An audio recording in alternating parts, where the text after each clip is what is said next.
What is going on, New York Giant fans? Welcome back to another Roster Bubble Series video. Hit the like button if you haven't already, comment, and subscribe. Turn on post notifications so you know when a live stream pops or your drops. Appreciate it coming back. Share this out. Do all of the good stuff. So we're back for another Roster Bubble Series video. We're going to do Josh Ezeudu for Episode 4. These videos, what are they about?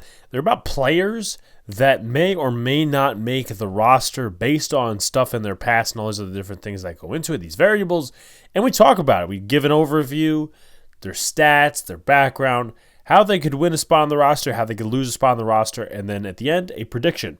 And once again, today we're going to talk about Josh Ezeudu, third-round pick from the New York Giants in 2022 out of UNC, and he's still a young guy. He's 24 years old.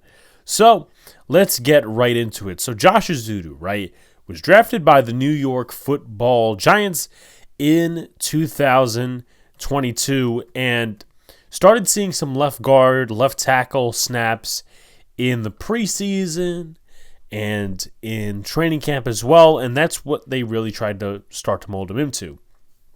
So he plays in week 1, and because of the way they wanted to do things, which I very much disagree with to this day, they wanted to rotate. So some snaps you'd see Ben Bredeson at the left guard spot. Some snaps you'd see Josh Ezeudu at the left guard spot. Now, there was a stretch of games where Ben Bredeson was hurt for a few weeks, and they decided to push him in at the left guard spot, meaning Josh Ezeudu and all that sort of good stuff. But they did a little bit of a rotation against Carolina and Tennessee, as we mentioned. Nothing against Dallas. A little bit against Chicago. A little bit against Green Bay. Maybe one or two snaps. A couple snaps against Baltimore. Played a lot against Jacksonville, Seattle, Detroit, and Houston. That's where, again, he got most of his grind. A little less against Detroit because they wanted Shane Lemieux to start, and he was an absolute fucking train wreck. So he was inactive for the next few weeks and then did not play. He ended the season with an injury, sadly enough. But he started the 2023 season as a backup guard primarily. And then he came in a couple weeks into the season, specifically against Seattle. This was a point where the whole offensive line was just like crashing down. Andrew Thomas was hurt, so Ezeudu played some left tackle. Played left tackle against San Fran, Arizona, against Seattle. Against Miami, he allowed a sack, which got Daniel Jones hurt, if you look at the replay. And then against Buffalo, gets hurt with a toe injury and is out for the rest of the season. And it's not like he played well each individually in those years, right? He did not play well in 2022, did not play well in 2023. Like Marcus McKeithen, his better strength was the running game. Biggest flaw, in my opinion, I think it's hand usage and strength. To me, the Giants, in my opinion, the first year of the Shane Dable era, they wanted more athletic guys rather than power guys, which I don't think is the way to go about it. Listen, you do need athleticism. You do need guys that can pull, and they needed that for the system they were running. But John Feliciano does not have the strength up here to go up against Fletcher Cox and all these different guys we see in the division. Glowinski definitely didn't have that. McKeithen hasn't showed that he has that, and Ezeudu doesn't have that. And his hand usage and strength. To me, those are the two things where Josh Ezeudu lacks. In those areas, hand usage, strength, and that's a bad thing. Now, that is also a product of Bobby Johnson's terrible coaching because at the end of the day, he is the O-line coach, and he was the O-line coach for 2 years and saw this and did jack shit about it. And again, you know, I get it. There's a lot of O-linemen with separate O-line trainers and coaches, but it's not like this guy's a 10-year vet. This guy has been in the league for only 2 years.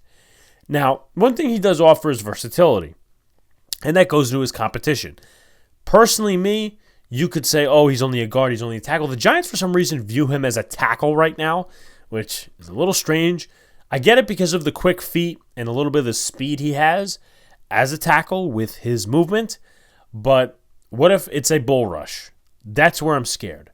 Now, again, I could get in line with that thinking, but when they drafted him, they thought of him as a guard, not a tackle, because they drafted Evan Neal as a tackle.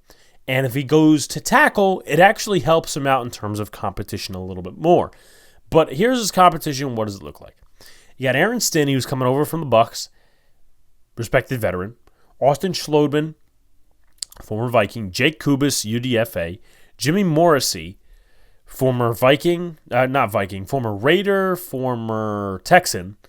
Jalen Mayfield, former Atlanta Falcon draft pick, plays tackle and guard just like Ezeudu.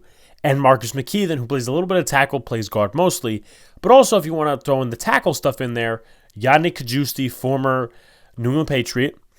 You also have Marcellus Johnson, UDFA, played on the other side of Javon Foster in Missouri, who was just drafted in this draft.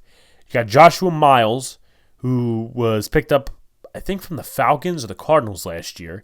And you also have Matt Nelson, who is probably the best name in that room, coming over from the Detroit Lions, but a lot of people dislike him from the Lions fan base. They prefer Dan Skipper. So he has got a lot of competition, which can be a good thing. It could also be a bad thing depending on where you level him. If you look at the tackle room right now, you got Kajusti.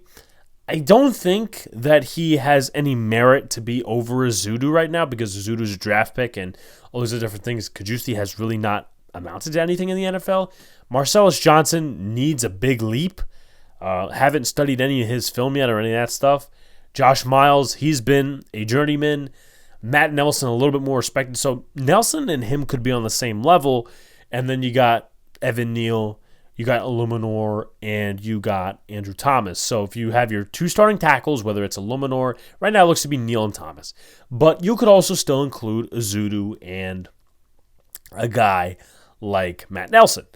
But if he's at guard, it's going to be a little bit more difficult. Let's just say they have two tackles already set up behind the two tackles. Then you're looking at Stinney, Schloedman, Morrissey, McKeithen, and Ezeudu, which that room will get very, very clogged very, very quickly. But what is he going to do to win a roster spot? He's got to improve vastly with Carmen Brasil. I think Brasil is one of the best O-line coaches, and he favors the run a little bit more than the pass, but also he is a better O-line coach than Bobby Johnson, and I think he's going to really understand it more than Bobby Johnson, because Bobby Johnson, I don't think he was as much about the developmental aspect as he was about the game aspect, which was bad because you got to get your guys developed. It's a developmental position, as Brasillo said it, and Ezeudu is a developmental project, so you have that. If he stays healthy, he's ended the season with injury twice.